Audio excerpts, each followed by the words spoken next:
Continuamos, o más bien, bienvenidos a esta edición, ya la costumbre, bienvenidos a esta edición Sumando Vigores en Extra Plus.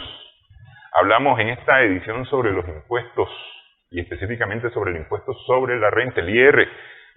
Ya estamos, pasamos la mitad de agosto, es decir, pasamos la mitad del tercer trimestre, nos quedan solamente 4 meses y medio para que este año concluya, o menos de 4 meses y medio para que este año concluya. Y hay que ir pensando ya en la declaración anual del impuesto sobre la renta. Sobre este tema específicamente vamos a conversar hoy con Wilfredo Fonseca de TaxAct. Muchas gracias por estar con nosotros, Wilfredo. Muchísimas gracias por invitarme. Es un placer estar acá una vez más compartiendo estudios para hablar de este tema tan interesante que estamos en el día a día con las declaraciones de impuestos que se realizan mensuales. Y ya debemos de estar pensando cómo vamos a salir, cuál es mi proyección, cuál va a ser mi monto a pagar con la proyección financiera que tengo de estos próximos 3 meses, 4 meses que tenemos, que no hacen falta para terminar el periodo 2022. Y cómo voy cumpliendo mes a mes, cómo cumplí en los 8 meses, en los 7 meses y medio que hemos culminado, cómo cumplí, cómo está mi cumplimiento. En teoría debería de ser fácil hacer esa declaración anual, en teoría. Digo en teoría, porque al día 5 de cada mes hay que hacer la declaración del IR. Sí. O hay que hacer la declaración de impuestos. Hay que hacer la declaración. La particularidad es que en estos momentos lo que nosotros declaramos son los ingresos que percibimos en el mes y el crédito fiscal, que pues de las compras que vamos realizando y las retenciones que efectuamos. Pero ¿qué pasa? Que ya en la declaración del IR anual ya declaramos los gastos, declaramos las depreciaciones que van incluidas en los gastos y otras cuentas contables que no las declaramos mensualmente. En otras palabras, lo que hacemos en la declaración del IR anual es declarar nuestro estado financiero, nuestro balance general, nuestro estado de resultados, y ya dentro del estado de resultados debe ir nuestra conciliación fiscal. Por eso, pero es decir, eso te adelanta una parte del trabajo, ir haciendo la declaración mensual, porque si bien lo que estás declarando son tus ingresos, a fuerza tenés que contabilizar también, o por lo menos tener una idea de tus egresos, de todo lo que has gastado. Así debería ser. Entonces, hacer su declaración mensual debería de facilitar el trabajo. ¿Por qué no se facilita? En la práctica, ¿qué es lo que ocurre que no se facilita? Porque hay gente que llegó el tiempo, o se vence el tiempo, para que entiendo yo que es al 31 de enero, ¿no? No, al 28 de febrero. Al 28 de febrero. Son 2 meses. Son 2 meses calendario. Ok. Esos 2 meses calendario y no se dan abasto para preparar su declaración anual. Sí. En algunas situaciones me he encontrado de que la empresa los estados financieros lo dan desde un enfoque financiero y está bien, porque es la medida donde van analizando cómo ha sido el comportamiento de su ingreso, cómo ha sido el comportamiento de su gasto, pero desde un punto financiero. ¿Qué pasa con la conciliación fiscal? Hay unos gastos que tal vez no van relacionados con su actividad económica. En la parte financiera se incluyen todos los ingresos que tiene, pero desde un punto de vista fiscal, esos ingresos que va a obtener posiblemente hayan tributado de manera diferente, que al momento de determinar para pagar el IR anual, tal vez no son actos o son ingresos exentos y no forman parte de la base imponible. Financieramente todo se va incluyendo, y también se va incluyendo los gastos. Entonces, se hacen los estados financieros mensuales, se realizan las notas y todo lo que pero la conciliación fiscal no la van haciendo mensual. No van segregando, este ingreso ya no forma parte de actividad económica, entonces no va a incluir en la declaración de IR anual. Por ende, todos los gastos que están relacionados tampoco tienen que incluir. ¿Y cómo se determinan los gastos que están relacionados con actividad económica? Te voy a poner el caso nuestro. Nosotros hacemos televisión. Es decir, en teoría debería de ser el tema de las cámaras, debería ser el tema de los micrófonos, el tema de los aparatos que están en el control maestro. Pongamos que se acepta que las luces del estudio están incluidas, pero compro café. El café no hace televisión. El artículo 39 de la Ley de Concertación Tributaria establece el primer párrafo es principal para que nosotros determinemos. Para que un gasto sea deducible tenemos que pensar, ¿es general ¿El café lo aplican para todo o es solo para el representante legal y ahí nadie más va a tener? ¿O es para los invitados que vienen al canal, que se les ofrece su tacita de café, o las personas, los colaboradores que dan en la mañana para que vengan a terminar de despertarse? El café nos ayuda bastante para iniciar un día arduo de trabajo. Si es general, si es normal, que es un café se compra todos los meses, porque todos los meses se le entrega, si está soportado, si está registrado, si, bueno, lo del mantenimiento lo podemos relacionar así porque se le da a la visita. Entonces, el párrafo del artículo 39 de la Ley de Concertación Tributaria, todos los contadores, las personas que se encargan de impuestos, deben de aprenderse lo que establece. Que todos los gastos tienen que ser general, soportado, contabilizado, normal, que sirva para el mantenimiento de las operaciones. Entonces, si cumplen con esos requisitos, también establecen otro, el artículo 43, entonces vamos a determinar ¿es o no es deducible. ¿Forma parte de la actividad económica que está realizando el canal o no? Sí, ok. Entonces, pero eso lo puedo determinar yo como contribuyente. ¿Me lo acepta la DGI de esa misma forma? Ahí donde entra un papel fundamental la política empresarial. ¿Por qué las políticas? Porque en las políticas se determina cómo va a ser su estructura de negocio. Por ejemplo, si el café va a estar para el beneficio de los empleados, entonces ahí se va a establecer, se va a poner un área de cafetería y se va a comprar el café, van a tener derecho a que puedan tomar 1, 2, 3 tazas de café al día. Entonces ya tiene un respaldo de que fue algo estructurado de su negocio. No fue que antojadizo, que compremos café para todo y que se lo lleven a su casa y todo. No, ya está estructurada, ya forma parte de su negocio. La administración tributaria, cuando le van a aplicar una auditoría, ellos les solicitan esas políticas. Política de gasto, política de beneficio de empleado, política de venta, política de descuento, política de pronto pago. Todas las políticas o toda la información necesaria que deben de tener, que al dárselo a una persona, a un financiero, a un auditor, pueden entender a la empresa antes de revisar su información física. Ok. Voy a suponer que soy bastante ordenado. Ok. Y entonces,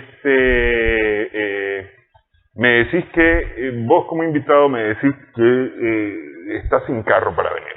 Entonces yo te digo, mira, yo te voy a pagar el taxi para que vengas.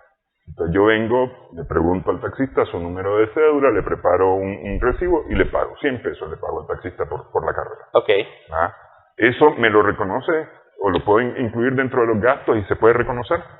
Una parte fundamental de los contadores o las personas que registran este tipo de gastos es la conceptualización. ¿Para qué sirve ese transporte? Para traslado del personal para la entrevista de Sumando Vigor. Está relacionando el gasto que se efectuó para trasladar al invitado para el segmento que Sumar Vigor, que está vigente, que es el segmento que sale. Entonces, todos los gastos tienen que ir relacionados a la actividad de la empresa. No solo vamos a poner gastos de transporte, pago de taxi por transporte. No hay un concepto claro. Puede ser subjetivo. Entonces, un transporte ¿de quién? ¿O quién? ¿Por qué? Sí, porque me fui a una fiesta y me pagaron el taxi. Transporte porque salí, porque tampoco aparece en la hora. Entonces, pueden imaginarse cualquier cosa. Entonces, es subjetivo. Pero mientras nosotros le vamos agregando más concepto, lo vamos dirigiendo a la actividad real, forma parte. Y ahí minimizamos el cuestionamiento, porque está claro, ya fue un gasto que incurrió para el invitado de la entrevista Sumando Vigor, de la fecha tal, de la hora tal. Es decir, ahí es el arte, digamos, de la persona que lleva los registros. La conceptualización es fundamental, pero no tanto el arte, porque la persona al final que registra va a recibir la documentación, no siempre está tal vez en lo administrativo, en la logística, sino que las personas que le dan la información, que le dan la factura, tienen que darle la información adicional para que lo puedan sacar. Entonces es un trabajo en conjunto, no solo como que el contador, no, sino la información que le van a dar a él es lo que va a trasladar en su registro. Si no le dan información, solo registrate esto, y no le dan más información, él lo va a hacer. Porque al final va a ser un gasto de transporte, pero no le va a agregar más conceptualización y va a quedar muy en el aire para qué se incurrió ese gasto. Claro, es que yo estaba pensando en el registro de la persona que prepara el recibo, que va a firmar el del taxi. Estaba pensando yo en esa persona más que en la persona que lo va a procesar. Okay.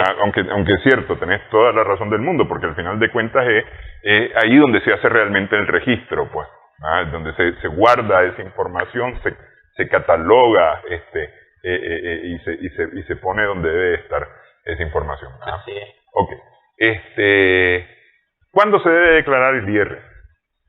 El IR, el impuesto sobre la renta, que es un impuesto directo y personal según lo que establece el artículo 3 de la Ley de Concertación Tributaria, se debe declarar el 28 de febrero del año siguiente. En este caso, el periodo 2022 se tiene que declarar el 28 de febrero del 2023, según lo que también establece el artículo 44 del reglamento de la Ley de Concertación Tributaria, el último día del mes de febrero. Que puede ser el 29 en año bisiesto. Ajá. Esa es la fecha máxima. La fecha máxima. Es decir, vos el 1 de enero, como ahora uno puede estar en la ventanilla electrónica, puede hacer su declaración el 1 de enero. En teoría se podría, pero a veces no están habilitado la opción de esa declaración del IR anual. No porque le hacen modificaciones o actualizaciones en los primeros meses. Entonces, es muy difícil que en la primera semana se pueda realizar, pero tal vez ya de la segunda quincena de enero. Es decir, si el 2 de enero yo ya estoy listo, no es siempre, pero generalmente le hacen actualizaciones, hacen pruebas internamente porque ya son todas las empresas que tienen la obligación tienen que declarar. Entonces la administración tributaria pues toma sus medidas para que el sistema fluya. Después del 15 de enero es más probable. Probable que sí. Okay. Pero si la tiene lista cerrando el 31 de diciembre, ya tienen la información, que excelente, y hay que darle una medalla al departamento de contabilidad que realizó ese trabajo. Okay. Bueno, vamos a hacer una primera pausa en esta edición. En Extra Plus estamos sumando vigores.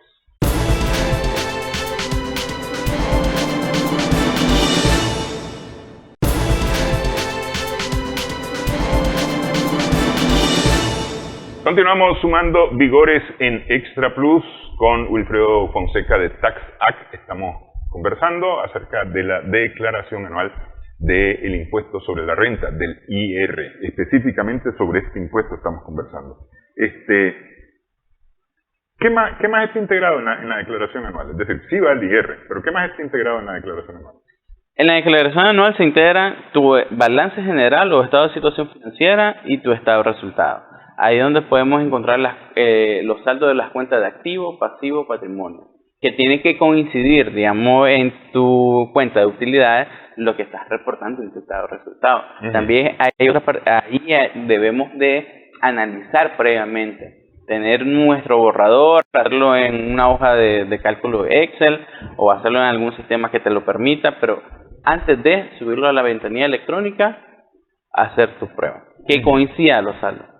Por ejemplo, una deficiencia que ha habido, que el gasto de depreciación que estás reportando no coincide con la depreciación que estás demostrando en las cuentas de tu activo. Entonces, ahí son validaciones internas que deben de hacer la persona, el contador o la encargada de impuestos, la persona que sea, tienen que fijarse que esas cuentas que están relacionadas tanto en el activo como en el pasivo coincidan, porque el sistema lo detecta. Una variación, por eso nosotros declaramos toda la información y hacen sus propias validaciones internas. Recordemos que mensualmente nosotros estamos reportando tantos gastos, nosotros reportamos o damos una alerta de todos los gastos que incurrimos mes a mes a la administración tributaria a través de la planilla de retenciones que declaramos. Ahí pueden ellos hacer una proyección de los gastos que estamos incurriendo, tanto como el crédito fiscal. También ahí hay otra alerta de todos los gastos que nosotros estamos incurriendo, porque lo vamos reflejando o reportando a través del crédito fiscal.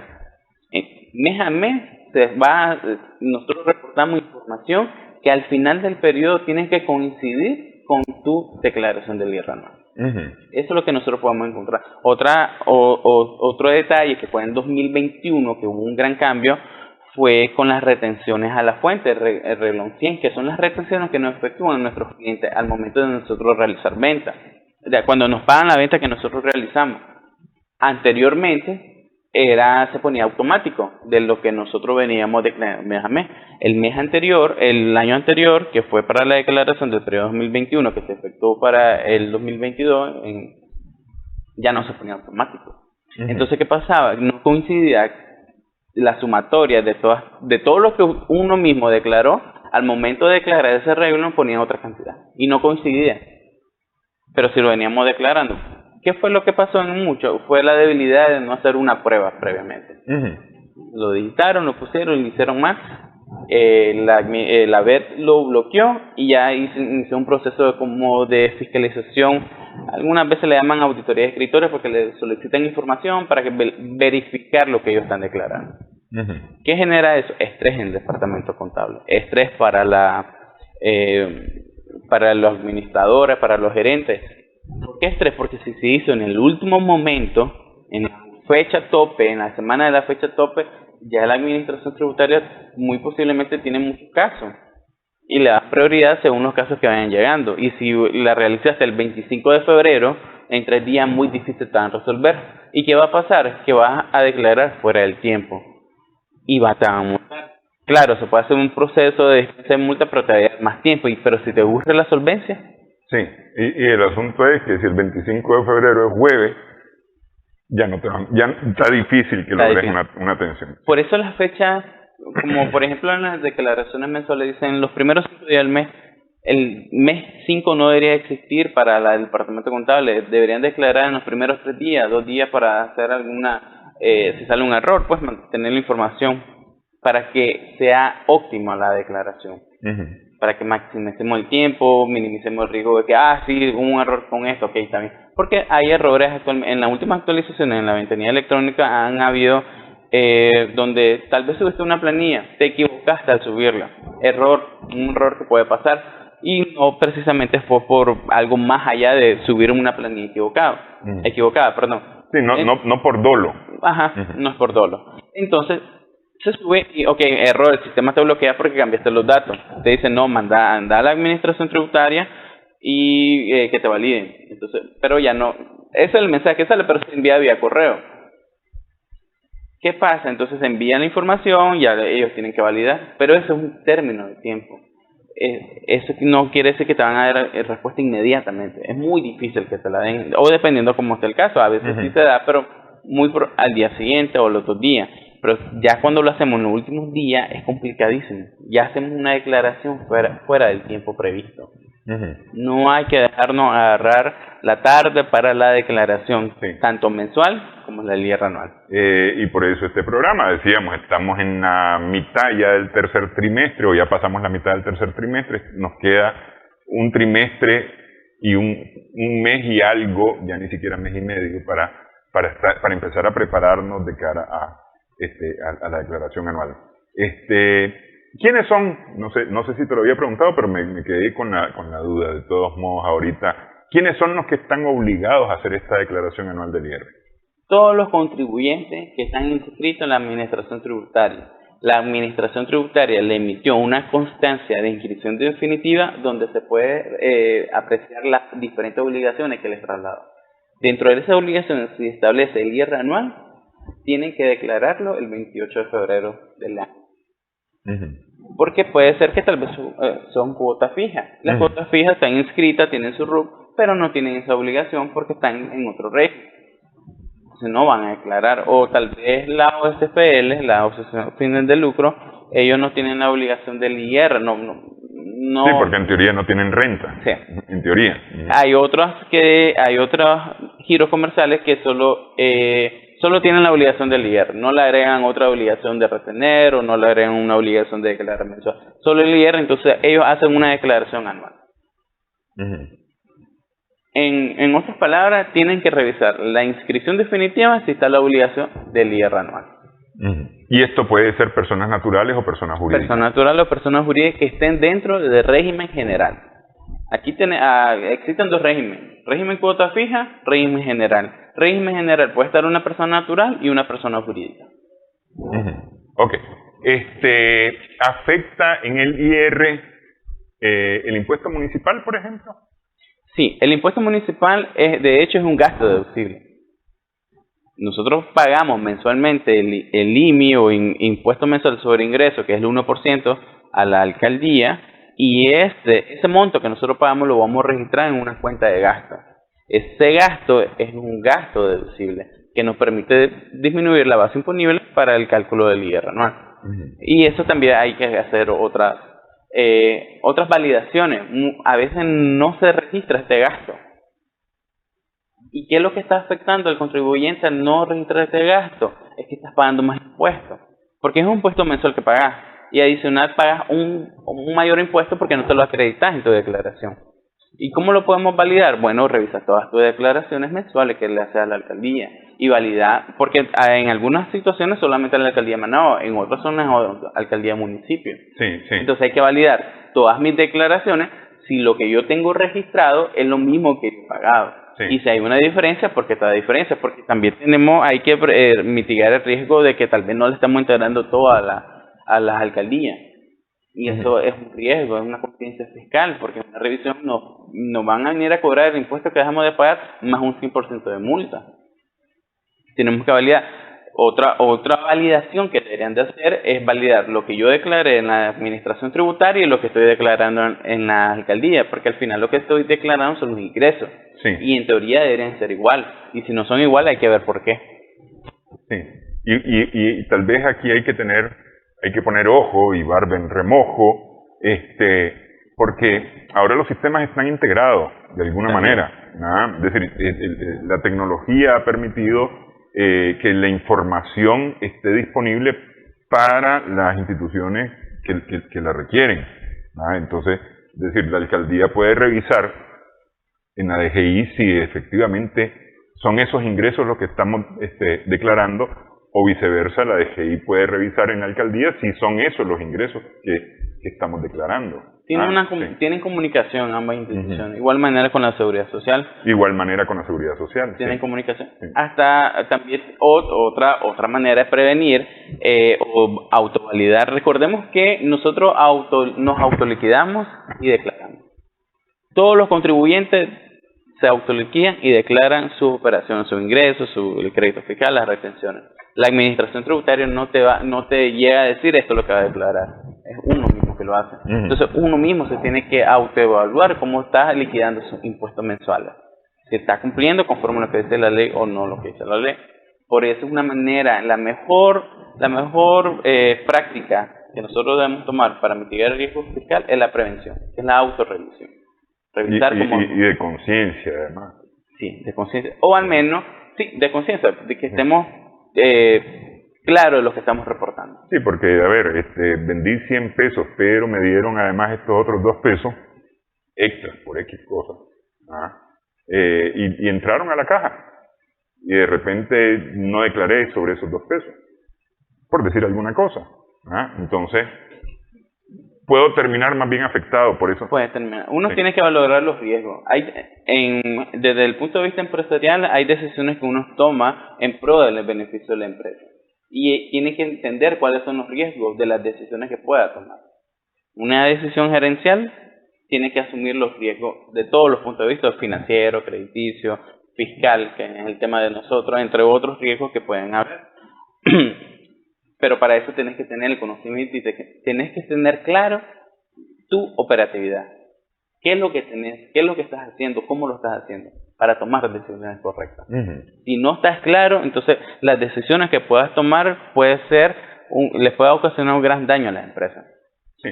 Un mal pago, un incumplimiento fiscal puede afectar el patrimonio empresarial.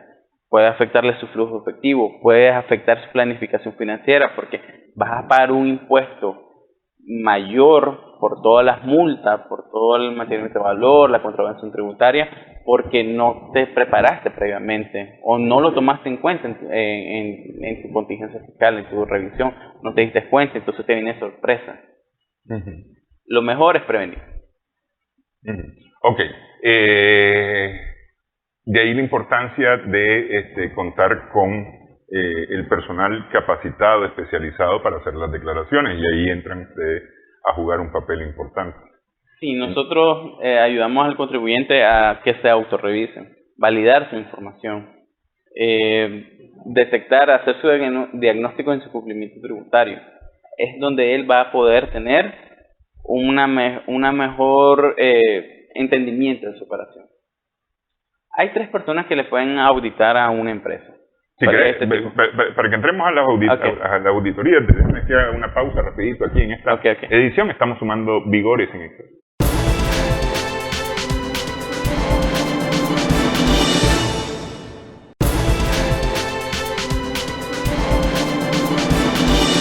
Continuamos sumando vigores en Extra Plus. Estamos conversando acerca del impuesto sobre la renta anual, que hay que irlo preparando, hay que irse preparando ya para poder hacer la declaración en tiempo y forma sin que esto signifique un problema para las personas que están obligadas a hacer esta declaración. ¿Qué es lo que afecta? Antes que entremos a la auditoría, ¿qué es lo que afecta el impuesto sobre la renta? El impuesto sobre la renta afecta la obtención de renta que obtiene el contribuyente al momento de realizar un hecho generador. O en otras palabras, el hecho generador es el acto. Vendo silla, es el hecho generador que me va a ayudar a obtener una renta. Y la renta la tengo que liquidar según lo que establece el artículo 35, la ley de concertación tributaria, que es la renta bruta, le restamos la renta exenta y los costos y gastos para que me dé una renta neta. Y sobre la renta neta yo aplico según lo que establece el artículo 52, que está en las alícuotas el 30%, pero cuando obtenés ingresos menores de 12 millones, entonces hay un rango de tu renta neta donde hay un 10, 15, 20, 25 o un 30%. En palabras resumidas, de tu utilidad neta, ingresos menos costos menos gastos, tu utilidad neta se le aplica la alícuota que corresponde. El impuesto sobre la renta, como lo establece el artículo 3, es un impuesto directo y personal y te afecta tu utilidad. Afecta la utilidad. Sin embargo, en la declaración mensual, en el anticipo que se llama, que es lo que se declara mensualmente, hacemos la declaración sobre el ingreso y no sobre la utilidad. Así es. En la mayoría de contribuyentes es sobre el ingreso. En algunos en particular es un margen de comercialización o en otros va a depender según su giro comercial. Pero principalmente es sobre los ingresos, que son la mayoría de los contribuyentes. Vendí 1.000 córdobas, sobre los 1.000 córdobas voy a pagar el 1%. Ese anticipo mensual que vamos pagando mes a mes, cabe destacar que aquí se restan las retenciones que nos aplican nuestros clientes. Al final del periodo, cuando yo determino mi utilidad neta para aplicar la alícuota del IR, yo me voy a restar todos estos anticipos. Me resto los anticipos, el saldo a forma que me va a quedar, si tengo saldo a favor por las retenciones que me efectúa, yo me lo voy a restar del monto que me haya resultado. Y voy a pagar la diferencia. O no voy a pagar porque tal vez me queda un saldo a favor, tal vez anticipé más de lo que me tocó pagar. Sí, es decir, a ver, pagué 10 pesos mensuales durante todo el año, lo que suman 120, ¿no? Y resulta que mi utilidad era de 8. Es decir, que mi utilidad al finalizar el periodo era de 8. La verdad es que ya no estaba ahí. Entonces se hace el cálculo y resulta que termino pagando menos de lo que he declarado. Entonces, ¿qué se hace en esos casos? ¿Cómo que ¿de qué es el saldo a favor? De un saldo a favor de un periodo a otro no se traslada. Si lo quieres recuperar, hay un proceso en la administración tributaria que la administración tributaria, tenés un saldo a favor, pero antes de devolverte tienes que entrar en un proceso interno, que sería un proceso de auditoría, validar que lo que estás declarando es correcto y ese saldo a favor pues se generó por tu operación que es correctamente. Entonces ahí es como, si estás claro de tu información, cómo ha estado, sometete al proceso para el saldo a favor que te quedó. Uno tiene que valorar el costo-beneficio, porque puede ser que el saldo a favor tal vez no es tan representativo, pero el costo que vas a invertir para entrar en el proceso puede ser mayor. Va a depender. Si uno está claro y consciente en la información que procesó, registró y resguardó, sometete al proceso. No pasa de un periodo a otro. Sí. Normalmente no se te devuelve dinero. Digo, normalmente, por lo menos yo no conozco, seguramente vos sí, alguien que haya tenido un saldo a favor y haya dicho, bueno, entonces devolveme esa plata no conozco, yo no conozco. Okay. ¿Va? Lo que sé es que se ha utilizado en las declaraciones. ¿Se puede utilizar en la siguiente declaración mensual ese saldo a favor? No, terminas tu periodo y si se quedó un saldo a favor, queda en ese periodo. Ya inicia enero 2023 y no se va a trasladar ese saldo a favor, porque te quedó en el periodo 2022. Ok, lo que sí se trasladan son los saldos mensuales. No. Tampoco. Lo que se traslada en lo que nosotros va quedando saldo a favor de la DMI, en la DMI hay 3 declaraciones. Tenemos la declaración del IVA, tenemos la declaración de los ingresos que determina el anticipo y la declaración de retenciones. En el IVA genera saldo, en algunas veces genera un saldo a favor.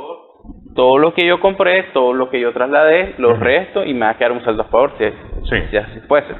En la anticipo, igual manera, mis ingresos, el anticipo el 1%, me resto mis retenciones y me va a quedar un saldo a favor.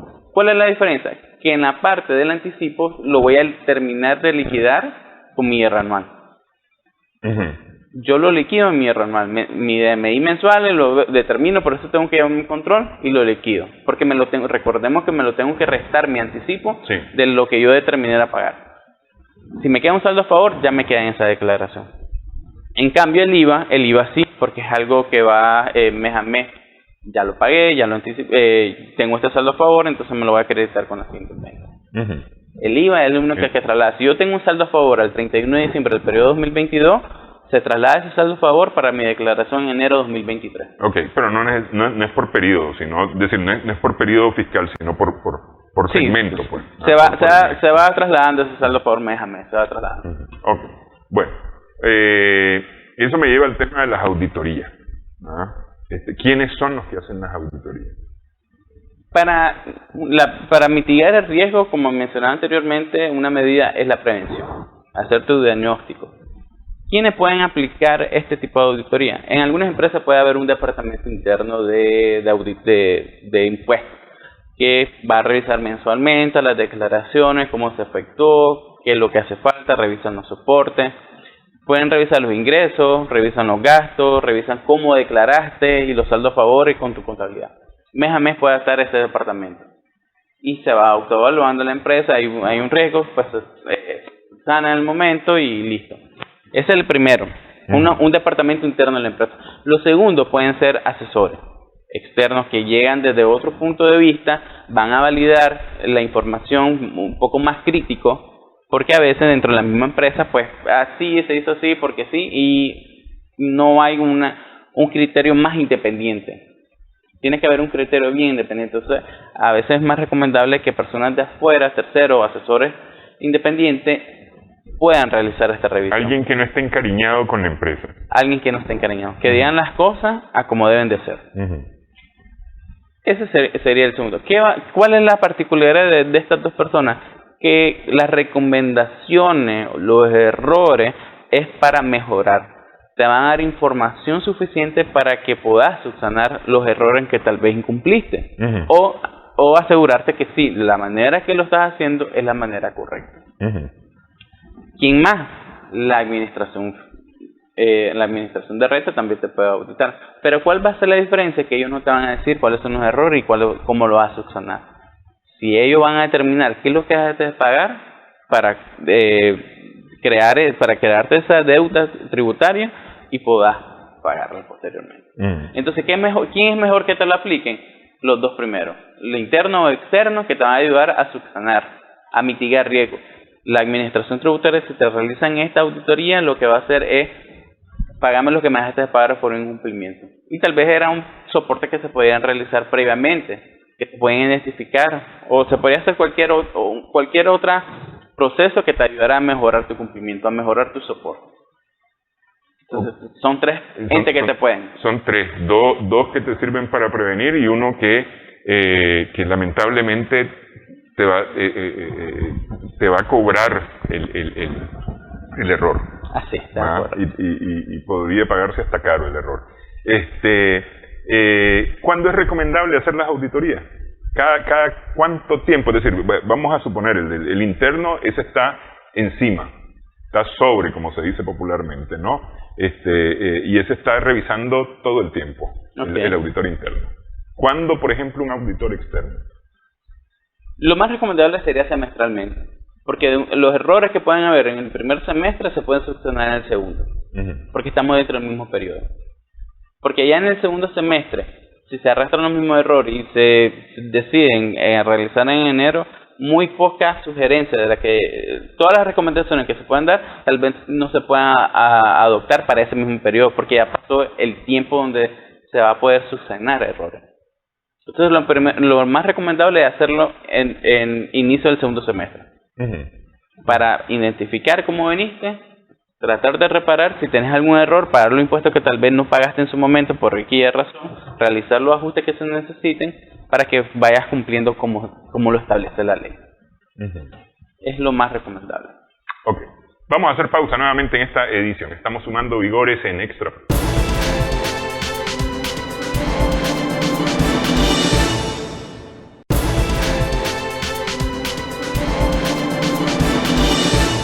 Continuamos sumando vigores en Extra Plus con Wilfredo Fonseca de TaxAct. Estamos conversando acerca de la declaración anual del impuesto sobre la renta. A ver, metámonos un tantito a las recomendaciones ya hacia la parte final del programa. Ya dijimos que es recomendable tener un auditor externo, que dé una visión no parcializada, porque el problema es que el auditor interno al final es parte de la empresa y va a procurar defender a la empresa como se pueda, ¿no?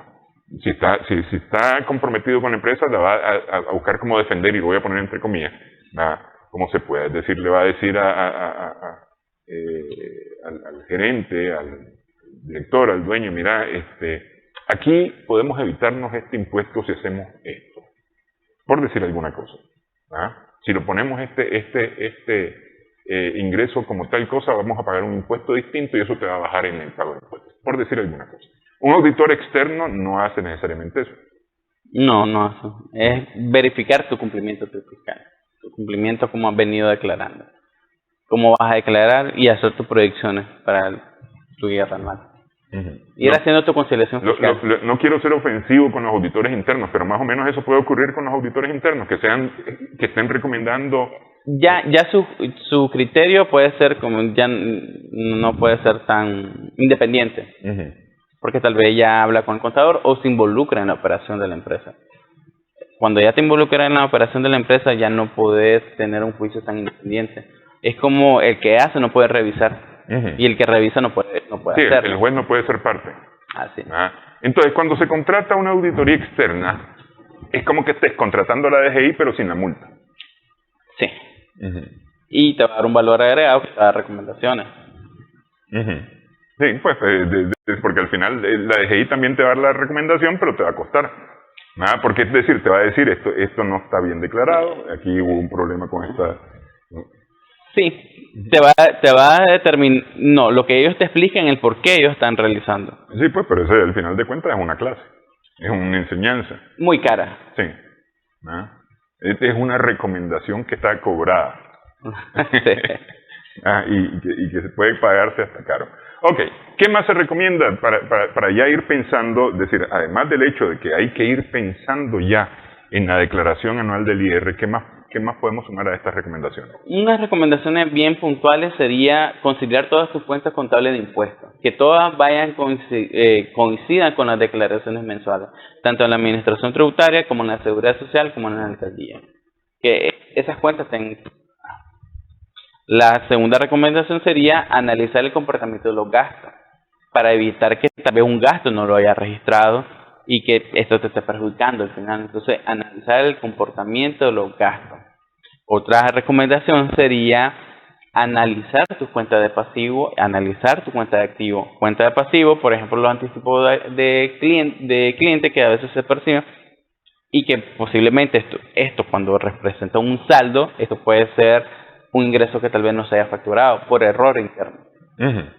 O una cuenta de anticipo proveedores, que son anticipos que nosotros brindamos a nuestro proveedor para la elaboración de un producto o servicio, cancelamos el servicio, nos dieron el servicio, pero tal vez la cuenta contable no movió el saldo. ¿Qué significa? Es un gasto no reconocido.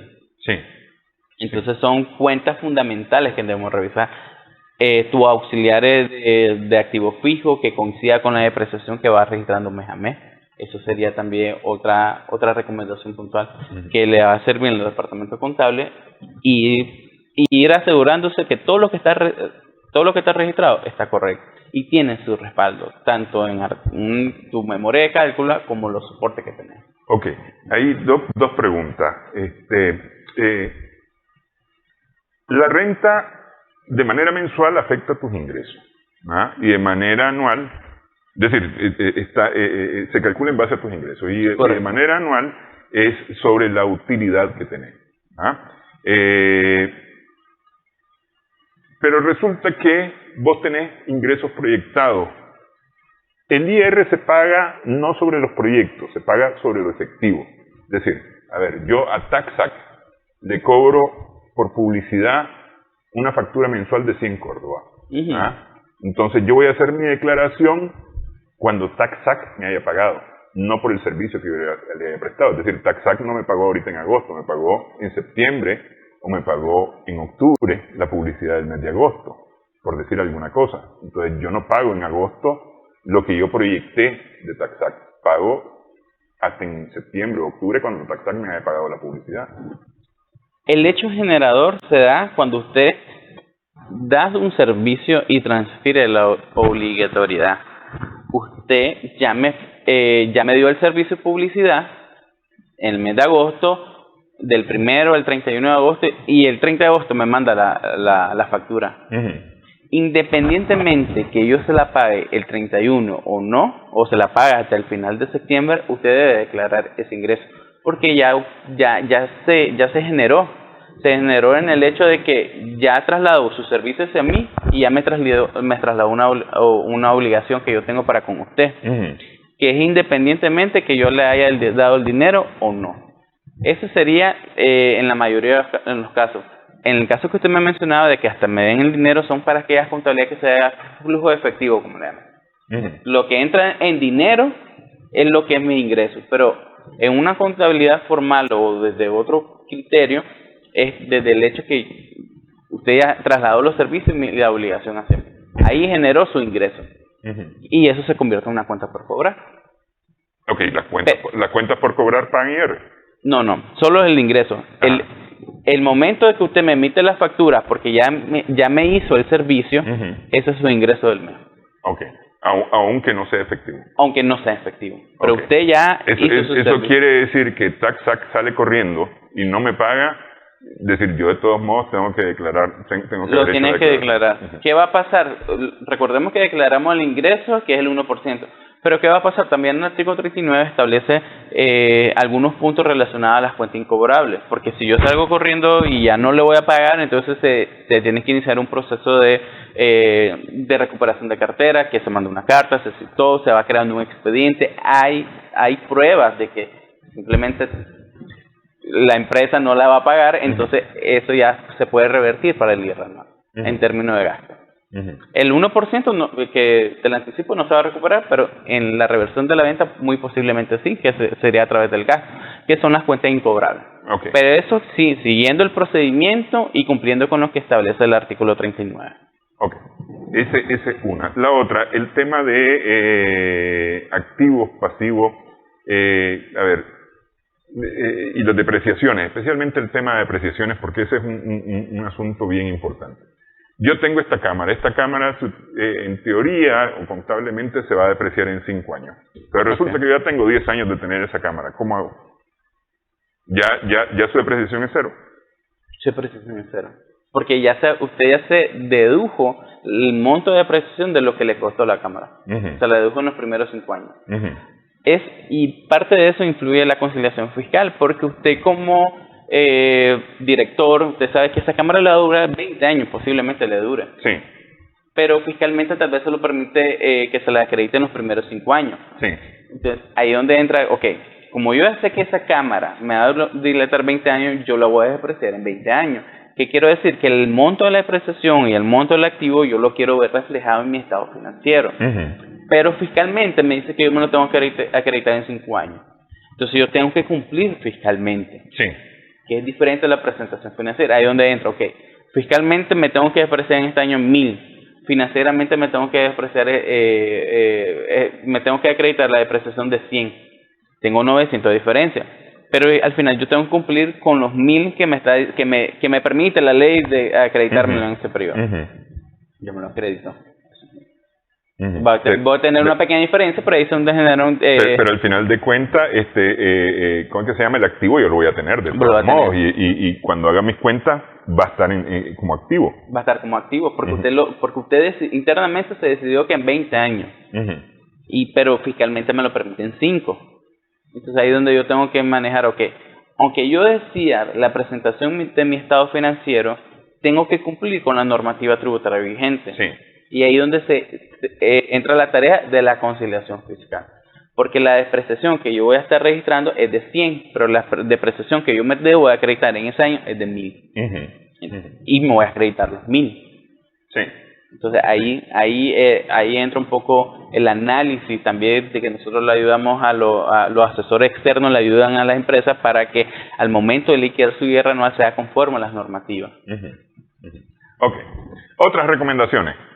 A ver, no sé. Otras recomendaciones serían validar su reglón 100 o el reglón de las retenciones de que le efectúan los clientes para que ésta coincida tanto en su contabilidad con su declaración mensual, sean igual a lo que va a declarar en el IR anual.